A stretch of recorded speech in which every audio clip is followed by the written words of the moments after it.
Welcome to RBRBoxing's weekly roundup. It is Sunday, January 18th, 2015. I'm Alex Burgos, editor-in-chief of Round by Round Boxing. I'm joined by Gabe Rivas, our senior analyst. This is a new deal. We're going to be testing out the weekly roundup. It's apart from our podcast and our top 5 storylines of the week. So we'll just be hitting you with some quick news and notes from the previous week and take a quick look at a couple things moving forward. So, Gabe, how you doing? Good, man. How's it going? Pretty good. So we have a lot to talk about. A lot went on this past week. A lot of matchups were announced and confirmed, and we had a pretty good card last night, showcased and headlined by Deontay Wilder and Bermane Stiverne. So let's talk about that first. What did you think of Wilder versus Stiverne?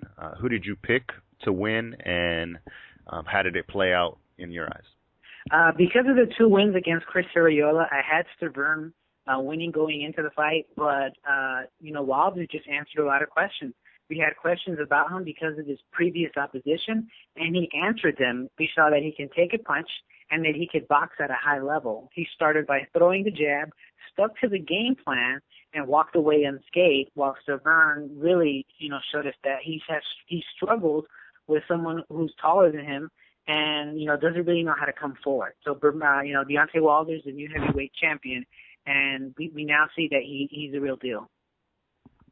Right. So moving forward for Deontay Wilder after this impressive performance, who are some of the opponents that you think he'll take a look at, and who would you like to see him fight? I'm not sure if the fight between Klitschko and Jennings is confirmed, but there is Brian Jennings. There's also Tyson Fury, but he has a fight scheduled in February. I think what they'll probably do is have Deontay Wilder probably fight a less than, top 10 level opposition fighter. And then, after 2 or 3 fights, put him in there with someone tough.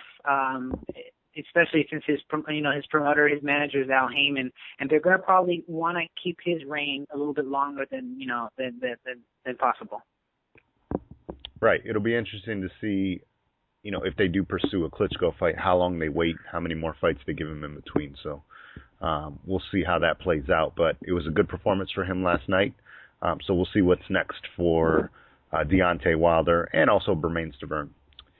Moving forward, though, we have Brandon Rios versus Mike Alvarado 3, which is hopefully the last chapter of this thrilling group of fights that we've had between the two.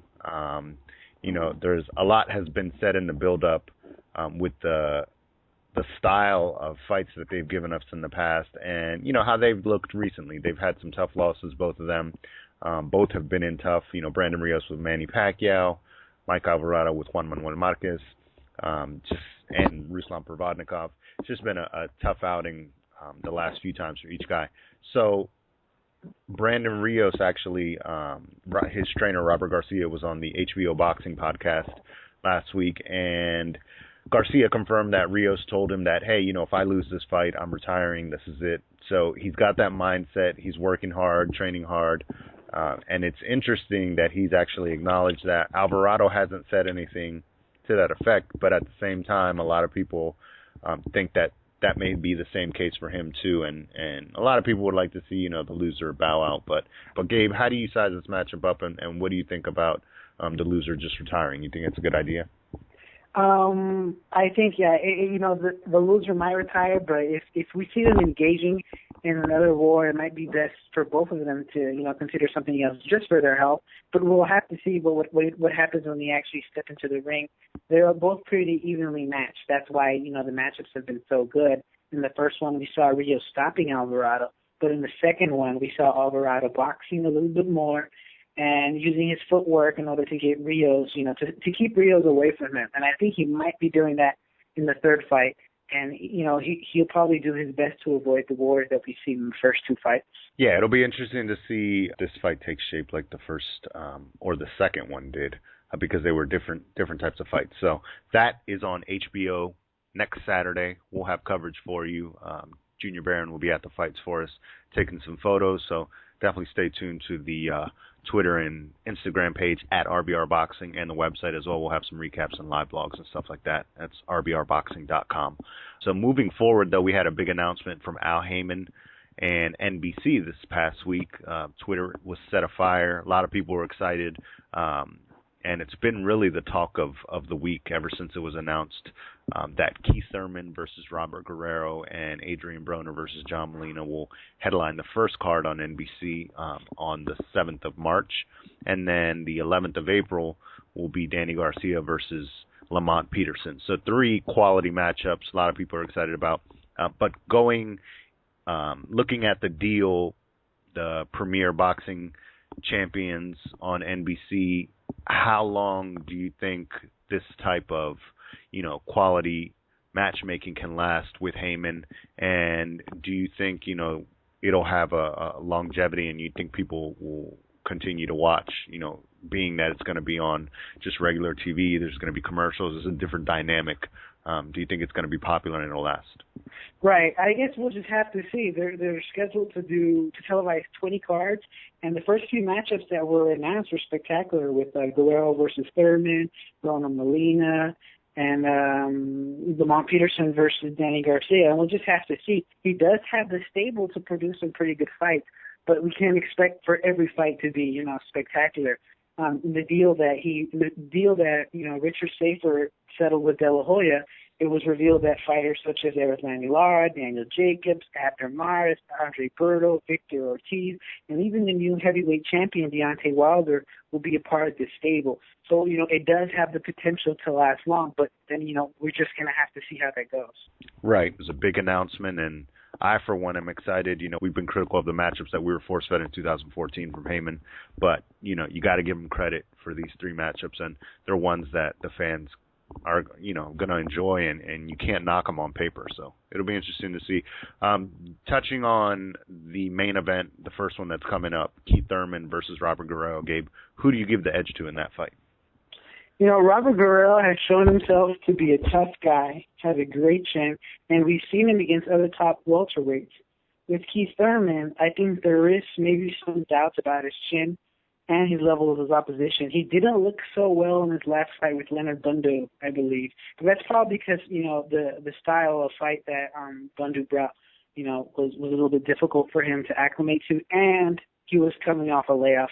For me, I see it pretty evenly matched, but I think Thurman's footwork might be the key in this fight. If he can keep Guerrero off of him and land the right hands and step to his left and, move around the southpaw, then I think he can do well. But, for me, it's a toss-up at this point. Right. And how about Adrien Broner and John Molina? How do you see that fight playing out? Adrien Broner is battle-tested. We've seen him fight Marcos Maidana, and although he lost, he did show that he had some heart, and due to the fact that he actually stayed in there for the 12 rounds despite being knocked down twice. With Molina, we've seen him have troubles with someone like Humberto Soto. I think that was his last fight, and he was stopped by Lucas Matisse. I don't think Broner has the power to stop Molina, but he definitely has the skill to outbox Molina. And I think we're going to see Broner winning this fight, not easily, but I think he's going to be pretty dominant. And lastly, if you had to pick a winner between Danny Garcia and Lamont Peterson, who do you favor? Who do you like? They both have very strong amateur backgrounds. I remember hearing that Lamont Peterson, when someone found out that he was going to face him in the amateurs, they took it as bad news because they knew that he was so well skilled. And with Danny Garcia, he is a lineal 140-pound champion, and he's battle tested as well. But I guess it depends on fight night when these 2 guys step into the ring. Again, this is another toss-up, but that's why this is a good fight, because it's competitive. I think I'll have Danny Garcia winning, though, just slightly because of his fights with Lucas Matisse. We've seen that he's tough. And, the common opponent is Lucas Matisse, and we saw what happened with Peterson in that fight, getting stopped very early. That's going to be an interesting bout. I really think the key for Peterson is going to be his body work. If he goes in there and he's ready to work 12 rounds and give a high output working Danny Garcia's body, who knows? Maybe he takes the steam off some of those punches that, Garcia likes to land, those big hooks.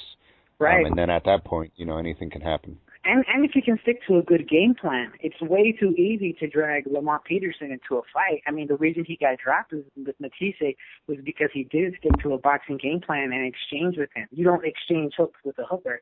So if he can stick to the game plan, then I can see him winning. Right. But coming up, this weekend we have Rios versus Alvarado. We'll have coverage of that, like I said, and we'll be back next week with another weekly roundup. So for Gabe, I'm Alex. Check out roundbyroundboxing.com for more info and boxing news. Thanks a lot.